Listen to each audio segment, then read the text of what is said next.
Welcome back inside the Now Morning Show. This morning inside the spotlight, we have the Minister of National Security joining Kimberly. Let's check it out.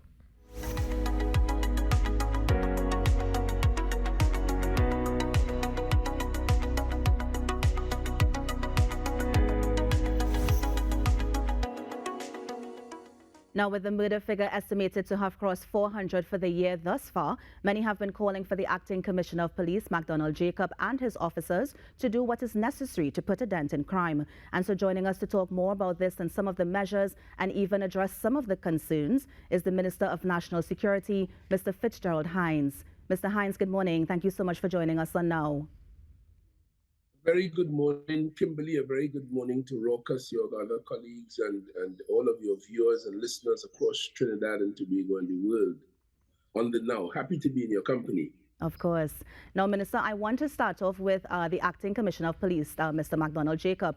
He would have said recently that the police will actually be ramping up its investigative capabilities, of course, as we address the issue of crime. What are some of those investigative capabilities that he would have been talking about? Well, in modern policing, as I understand and observe it, investigation, as I trust traditionally, has always been a very key element of the thing. The process starts with a report, some untoward incident coming to the attention of the police.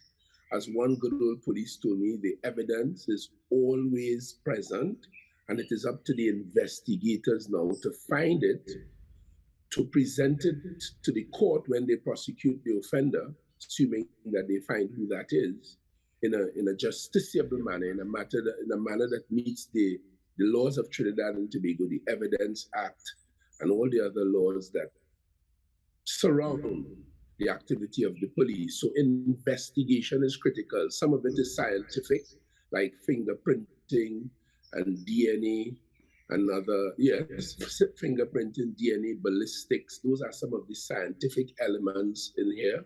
You have as well the question of CCTV cameras and the footage that it obtains. All of these elements assist in the investigation. Recording witness statements, procuring the evidence, procuring the crime scene, not having it contaminated, and all of that. So investigation is a critical area, and Mr. Jacob is right. It appears as though some of the matters have revealed over the years that better investigative techniques, since the evidence is always there. And when I say the evidence is always there, I mean that. Even if there are no cameras to bring to bear, even if there are no IC witnesses, people who say, I saw John kill or do whatever the crime was, even the offender, he knows, if nobody else knows, he knows that he did it. And in one famed case, 19 years after a man or person was murdered in Tobago, a gentleman who did it, and it was thus far undetected, walked into the Mova police station and confessed to the murder that took place 19 years ago. So a confession is also a part of the evidence that can be used.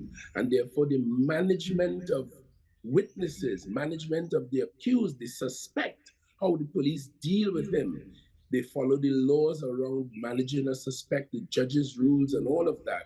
And the techniques they use to encourage him to speak, all of these things are part of the investigative process. And Mr. Jacob is right. We need to improve a lot of them so that we can better solve the crimes and take people before the courts for the adjudication thereat. Of course. Now, Minister, I know as well that there was the argument that the inflow of illegal guns in the country is also what is causing this increase in murders and shootings. How do you respond to that? Well, I think that's common sense. I think that's quite logical.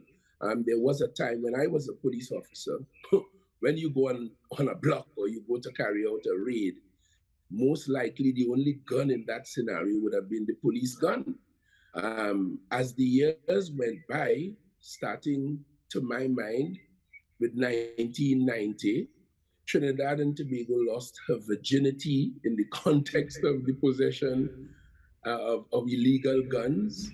Guns were handed out to people all around the blocks in order to carry out a certain kind of activity on that occasion. Thank God it didn't get worse or more devastating than it seriously was.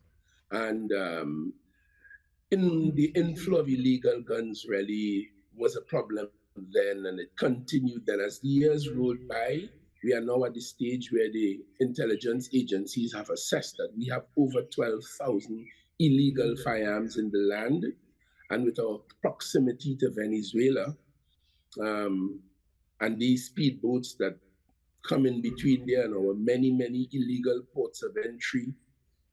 Today we are flooded by that. Yesterday in the newspaper, I read one of the papers, and one of the persons, a relative of one of the deceased, is saying guns are like biscuits. They're It is very everywhere. easy to get. It is Everyone has very easy to get. I think I would have read. I think I would have read that that article as well. How cheap it is as well, also to get an illegal firearm. Yeah, and the police are now suggesting to me, not for the first time, that it is quite possible, and since they do not solve all of the crimes, it is quite possible that legal guns could also be used in criminal activity. But Mr. And Hinds, it is why, sorry. No. I was sorry to cut you, but I was just about to ask as well. So we know for a fact there are illegal firearms on the street. We know how easy it is to get them. We know how cheap it is to get them. And we are talking about the close proximity, our country, of course, being so close to Venezuela. Now we have the offshore patrol vessels, and they are supposed to be the one guarding the marine borders. But how else are these illegal guns coming into the country? If we have the OPVs, if we have our people in customs, how is it still coming in and flooding the streets? Just for a more wholesome picture, we have a radar system that covers Trinidad and Tobago, 360 degrees of it, and I'm able to tell you that it is fully functional and operational. Of course, we have a number of vessels. The Coast Guard will tell you, and I am inclined to believe not enough, but they don't come cheaply, and they have to be maintained. So it's an ongoing business of having vessels, hopefully enough to be able to deploy them along with the air support that we have, including drones and the few aircraft that are operated by the Air Guard on behalf of the Ministry of National Security. We deploy all of these around the land. But of course, we have about 264 illegal ports of entry, and it is simply perhaps not possible to be everywhere at the same time. In addition to the Coast Guard and the vessels you just spoke of, we also have established a riverine and coastal patrol unit of the Trinidad and Tobago Police Service. And of course, you have 9 divisions of the police service, some of them having coastlines as well. So we have, in light of that, identified that our border security, our illegal ports of entry in particular, are the most critical for us, and it is the highest priority in the Ministry of National Security. But as you pointed out, we have discovered that a lot of these firearms come into our legal ports of entry, your and my airport, your and my seaport, whether it's Point Lisas, where some time ago hosted a container, it went to some bond house, and they found a barrel or 2 of automatic and other weapons therein. And therefore, now that, well, not now, we know that our legal ports are used. It raises other questions, strengthening our border security measures in these legal ports. And that involves paying attention to state officials, because it is a fact that the only way in which guns can come through our legal ports, at the very least, is if we are not as observant, as mindful, and more proficient in the way we do our work at our legal ports of entry, and or certainly corruption and complicity on the part of state officials, some of whom, like everywhere in the world, might be prepared to accept a few dirty dollars and turn a blind eye or concoct a scenario where a container or a barrel or a washing machine or a used car could be used to hide guns and drugs and other prohibited items into the country, as happens in the prisons, where state officials, by virtue of corruption and complicity, allow that to happen. In other words, all over Trinidad and Tobago, we have state officers sworn, paid, on oath, sworn and paid to do certain jobs, but either because of negligence or out and out corruption, they are not functioning optimally. And all of the resources, for an example, that radar system I spoke to you about, if perchance an individual who is on the consort, who is supposed in a particular shift to observe what is happening around the country and to alert the Coast Guard and the police so that they can intercept something that has come in or is coming in. If he is bought and decides to be complicit with that crime, then that entire radar system, costly as it is, comes to naught. Of course. Now, Naught. Minister, I want to put, right, I just want to put a pin in that because I want to go back to the illegal guns. Now, there was a concept that it's not about taking the guns off the street, but it's about finding linkages to the weapons seized, to the persons holding them, and to the persons who would have brought them in. How is the ministry dealing with not just removing the illegal guns, but also finding the ones, and you would have mentioned yesterday, not just the big fish, but finding the ones who are bringing these illegal guns in and trying to put a stop to what they're doing, to that illegal activity? Well, yes, small fish, medium fish, big fish. Crime is a business of opportunity. And if people see an opportunity, there are some people who import weapons to protect drugs that pass through Trinidad. Some of the guns stay here. There are some people who deal directly in the gun trade because everybody now wants to have a gun and they have money to pay for it. So we collaborate with our international partners. And in the world, the best practice now permits an e-trace system where you can trace weapons from their manufacturer, bearing in mind that there's something called ghost guns. One of the problems we are now having in Trinidad and Tobago, regardless of what any idiot will tell you, is that a lot of the legal firearms that have been allowed into this country in recent times have also, for the first time, been allowed to come with component parts. Parts, I mean, including a barrel, including the other working parts, and worst of all, parts that could convert a semi-automatic single burst weapon to being fully automatic. So these things, unfortunately, are in the hands of people around Trinidad and Tobago who can quite easily do that. The reason why I raise that is because in the context of tracing, each firearm carries a serial number, which is written on different parts of that firearm. Those who know about firearms have now found ways in which to remove those and ways in which to change barrels to avoid the detection of crime. And all of this makes it more mandatory and incumbent on us, as Mr. Jacob indicated, to improve our investigative techniques by day in order to meet the demands of that kind of activity.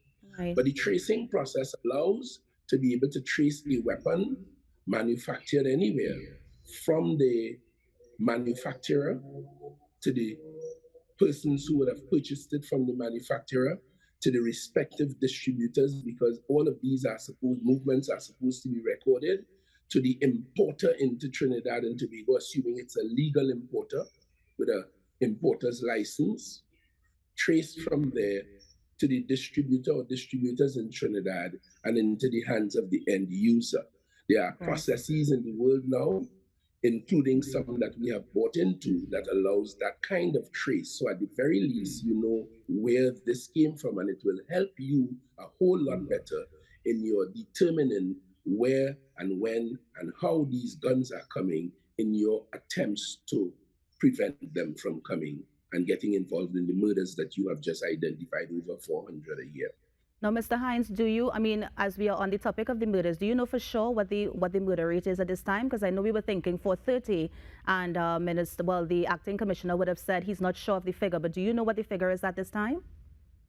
I would say 430 plus myself, because I cannot this morning tell you. I haven't had an opportunity to peruse my notes or any police report that might have been issued to be able to tell you with specificity. But before you go, I wanted to tell you, in the context of the border security issue and the possibility of state agents, one of the things I want to let the country know is in an attempt to test the honesty, the integrity of those state officials who are responsible for manning our borders and conducting law enforcement exercises around Trinidad and Tobago.